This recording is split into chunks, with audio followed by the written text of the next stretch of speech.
విజ్ఞానపరులు రాయలసీమ మీద అభిమానం ఉండే వాళ్ళలో అయితే ఉంటుంది. ఇద్దరంతే లెబ్బా అంటే అంటారు. ఆ విషయానికి వచ్చి క్యాపిటల్ వేస్తున్నారు అదేలేండి. ఇంకా మరి నేను చెప్తున్నాను కదా, రిజల్ట్ కంటే చాలా సమస్యలు ఉన్నాయి. అవును. సో ఓవరాల్గా మైసూరారెడ్డి గారు ఫైనల్గా కూటమికి ఇచ్చే ఫిగర్ ఏంటంటారు? ఫిగర్ అంటూ చెప్పలేను, కొంచెం ఎడ్జి ఉంటుంది అంట. 100-110 ఆ ప్రాంతంలో ఏదో ఎడ్జ్ అయితే ఉంటుంది. ల్యాండ్ స్లైడ్ విక్టరీస్ ఉండవులేండి. ఓవరాల్గా ఎన్నికలు అయితే బాగానే జరిగినాయి మీ దృష్టిలో? అంటే కొన్ని చోట సంఘటనలు జరిగినాయి కదా, మాచర్ల అయితేనేమి, తాడిపత్రి అయితేనేమి. ఆ తాడిపత్రి గొడవ ఇంకా పోదా అండి? ఇప్పుడు సమసిపోయిందిలేండి. అంటే పెద్దారెడ్డి గారికి కేతిరెడ్డి, ఇటు పక్కన జేసీ, వీళ్ళిద్దరు ఇంకా అట్లా ప్రతి ఎన్నికలకి అట్లా కొట్టుకుంటూనే ఉంటారా? అంటే ఇక్కడ బోత్ సైడ్స్ ఉన్నాయి. మా వాడిని కొట్టిన తర్వాత జనం పోయి రాళ్ళు వినారని ఇదేనే కాదండి ఈ సంఘటన తెలుగుదేశం అంటారు, వాళ్ళ అటు వైఎస్ఆర్సీపీ వాళ్ళు మా వాడిని కొడితే మా వాళ్ళు వచ్చి రాళ్ళు వేసినారని వాళ్ళు అంటారు. పోలీసు వైఫల్యం అయితే కొట్టొచ్చినట్లు కనపడుతుంది.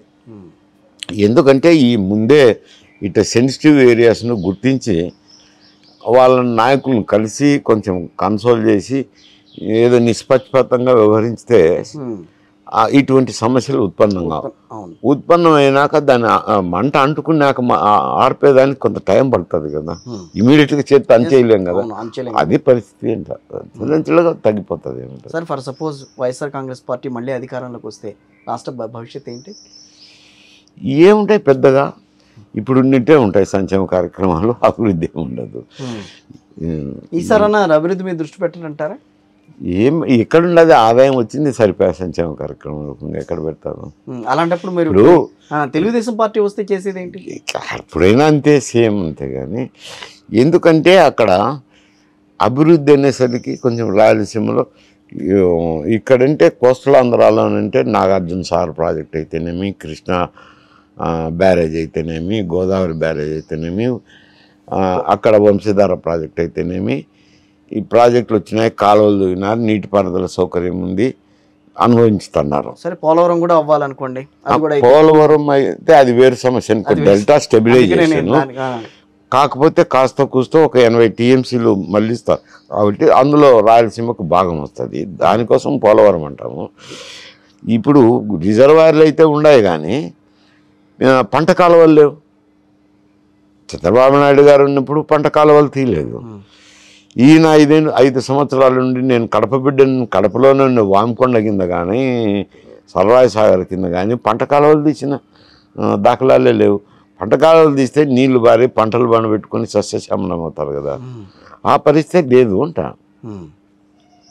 ఇప్పటికీ 10 ఏళ్ళు అవుతుంది. అంటే చెరువుల్లో నీళ్లు నిండుతున్నాయి, చెరువు కింద ఎవరన్నా మోటార్లు వేసి కొట్టుకోవాల్సిందే కానీ కాకపోతే ఒక్కరికి కూడా పంట కాలువ కింద పంట పొలాలకు నీళ్ళు ఇచ్చిన దాఖలాలు లేవు. సార్ ఫైనల్గా నేను ఒక మాట అంటాను, దానికి మీరు ఓకే అంటారా? ఏ పార్టీ వచ్చినా ఆంధ్రప్రదేశ్ భవిష్యత్తు ఇంకా అంతేనని అనుకోవచ్చా? అంటే ప్రస్తుతం ట్రెండ్ అట్లుంది.